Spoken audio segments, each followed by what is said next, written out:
어떻게 기도할 것인가라는 제목으로 말씀을 전하겠습니다. 누가복음 18장 1절부터 예수께서 그들에게 항상 기도하고 낙심하지 말아야 할 것을 비유로 말씀하여 이르시되 어떤 도시에 하나님을 두려워하지 않고 사람을 무시하는 한 재판장이 있는데 그 도시에 한 과부가 있어 자주 그에게 가서 내 원수에 대한 나의 원한을 풀어주소서 하되 그가 얼마 동안 듣지 아니하다가 후에 속으로 생각하되 내가 하나님을 두려워하지 않고 사람을 무시하나 이 과부가 나를 번거롭게 하니 내가 그 원한을 풀어주리라. 그렇지 않으면 늘 와서 나를 괴롭게 하리라 하였느니라. 주께서 또 이르시되 불의한 재판장이 말한 것을 들으라. 하물며 하나님께서 그 반나 부르짖는 택하신 자들의 원한을 풀어주지 아니하시겠느냐. 그들에게 오래 참으시겠느냐. 내가 너희에게 이르노니 속히 그 원한을 풀어주시리라. 그러나 인자가 올 때 세상에서 믿음을 보겠느냐 하시니라. 아멘. 어떤 분이 나한테 이렇게 제가 큰 이렇게 비전을 말했더니 아니 이 사람은 달걀로 바위를 치려고 하네 그러더라고요 저에게. 근데 달걀로 바위치기라는 속담이 있습니다. 이 말은 절대로 이루어질 수 없는 절망 상태를 비유로 하는 말입니다. 그러니까 달걀로 바위를 치면 바위는 끝도 없고 달걀만 박살날 뿐입니다. 그러나 신자가 예수 믿는 사람이 기도를 통해 달걀로 바위를 치면 바위가 박살나는 길이 있습니다. 그것이 바로 기도입니다. 기도는 기적을 일으킬 수 있습니다. 제가 시카고에서 어떤 일이 있었냐면은 그 렌트비를 못 내가지고 이제 쫓겨났어요. 쫓겨나가지고 이제 흑인들이 와가지고 제 짐을 눈 밖에 다 버리더라고요. 엄청나게 추운데 애기들 잠바 입혀갖고 교회 지하에서 벌벌벌 떨고 있었습니다. 그래서 어느 날 어떤 목사님이 자기 교회로 오래요.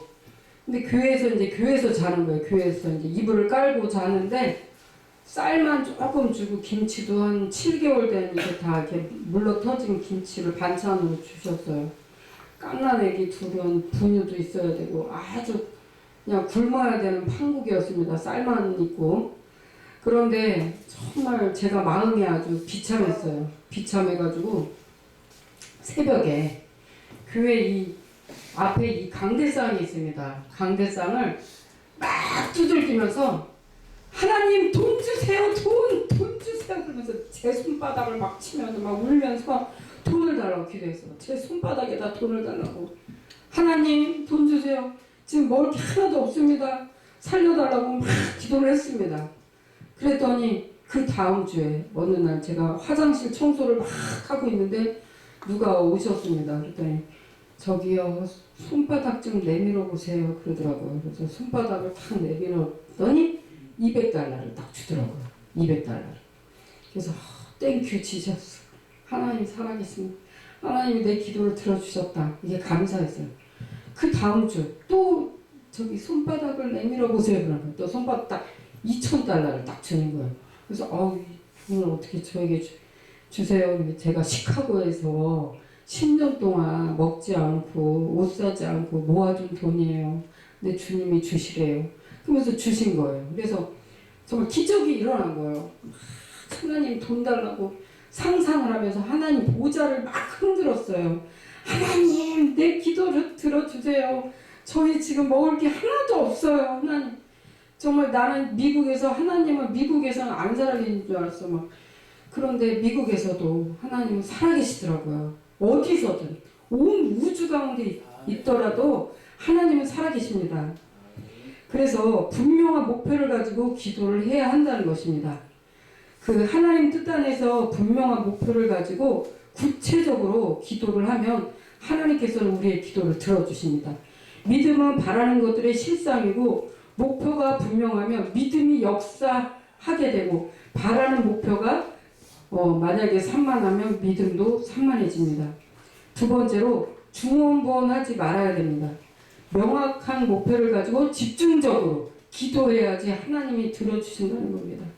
세 번째로 목표가 이루어진 모습을 바라보고 이 산더러 들려 바다에 던져라 하며 그 말하는 것이 정말 믿으면 이루어질 것이오라고 저희 마가복음 11장 22절에서 24절에 말씀 읽고 히브리서 11장 1절에 말씀하고 있습니다. 그러니까 그 말하는 것이 이루어질 것을 믿음으로 기도해야 할 것입니다. 지금 우리나라 기독교인들과 믿지 않는 사람들이 물질적으로 어마어마하게 어려움을 겪고 있습니다. 그런데 주님께서는 우리의 믿음을 보고 있습니다. 주여, 지금 제가 이렇게 어렵습니다. 그 영혼 가운데 간절히 기도하는 자들을 주님께서 보고 계셔요. 간절히. 그래서 그 사람들에게 물꼬를 터주고 계십니다. 하나님은 살아계십니다. 하나님은 살아계셔요. 그 모세가 광야에서 그 백성들과 행진할 때 마라의 쓴물이 있었습니다. 그 쓴물을 먹고 그 백성들이 막 물이 너무 쓰다고 그랬어요. 원망불평했습니다. 그때 그 모세는 하나님께 기도했습니다. 하나님, 이 백성들이 원망을 하고 있습니다. 이 물이 씁니다. 그랬더니 저 나뭇가지를 넣어라. 그래서 나뭇가지를 넣었더니 물이 달아졌어요. 그러니까 하나님께는 방법이 있다는 거예요.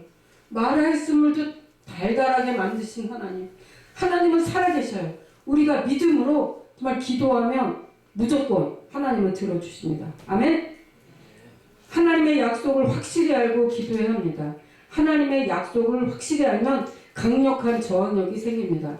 하나님 말씀을 의지하고 고백하면 어떤 의심의 파도도 산산조각 낼 수 있습니다. 아브라함은 어떤 환경에도 하나님의 말씀 위에 서기로 작정한 결과 100세에 아들 이삭을 얻었습니다. 약속의 말씀을 또한 부여잡아야 합니다. 믿음은 들음에서 나고 들음은 그리스도의 말씀으로 말미암습니다. 환경이나 감각이 아닌 하나님의 약속의 말씀을 믿고 기도할 때 반드시 응답을 받습니다. 많은 사람들이 어떻게 하나님을 만나냐면 감옥에서 성경 보다가 하나님을 만난 사람도 있고 또 어떤 사람은 폐병 걸려가지고 말씀 읽다가 하나님을 만났습니다. 그 말씀 속에 믿음이 생긴다는 것입니다. 말씀을 읽고 듣고 하면 믿음이 생깁니다. 그 믿음을 부여잡고 기도를 하면 하나님께서 반드시 응답해 주십니다. 하나님 앞에 나아갈 때는 뜨거운 마음을 가지고 나아가야 되고 금식하면서 전심으로 기도해야 합니다. 불태진의 기도를 해야 합니다. 예수님께서는 불의한 재판관과 과부의 비유를 들어 우리가 어떻게 기도해야 할지를 교훈하셨습니다. 과부는 분명한 목표와 확실한 신념과 한맺힌 마음으로 집중하여 끈질기게 탄원한 결과 문제를 해결을 받았습니다. 우리도 이와 같이 간절히 집중적으로 기도할 때 문제 해결에 응답을 받을 수 있습니다.